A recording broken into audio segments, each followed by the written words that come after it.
ഇതാണ് പോലീസ് ജീപ്പിനെ ഇടിച്ചിട്ട് toll പ്ലാസയുടെ barrier തകർത്ത് മുന്നോട്ട് പോയ ഡീസൽ മോഷ്ടിക്കുന്ന സംഘത്തിന്റെ ലോറി. ഡീസൽ മോഷ്ടിച്ച ശേഷം സേലം ബംഗളൂരു ദേശീയപാതയിൽ ലിറ്ററിന് 85 രൂപയ്ക്ക് വിൽക്കുന്നതാണ് ഇവരുടെ രീതി. ലോറിയുടെ വലതുവശത്ത് പ്രത്യേകം ഘടിപ്പിച്ചിട്ടുള്ള 1200 ലിറ്റർ ശേഷിയുള്ള ടാങ്ക് മോഷ്ടിച്ച് ഡീസൽ സൂക്ഷിക്കുന്നത്.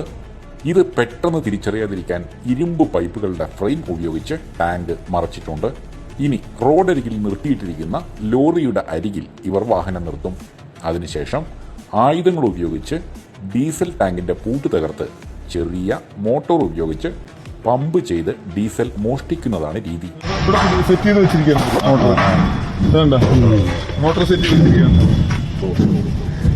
ഈ നമ്പർ പ്ലേറ്റ് വരെ അതിന് മറ പിടിക്കുന്ന തരത്തിലാണ് സെറ്റിംഗ്.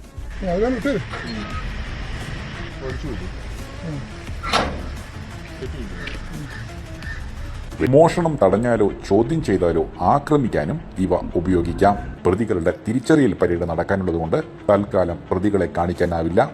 ഡീസൽ മോഷണം സംബന്ധിച്ച പരാതിയിൽ മോഷണ സംഘം സഞ്ചരിക്കുന്ന ലോറിയെക്കുറിച്ച് പോലീസിന് വിവരം ലഭിച്ചിരുന്നു. അതിന്റെ അടിസ്ഥാനത്തിലാണ് വാളയാർ കടന്നു വന്ന ലോറിയെ മംഗലം പാലത്ത് വെച്ച് പോലീസ് തടയുന്നത്.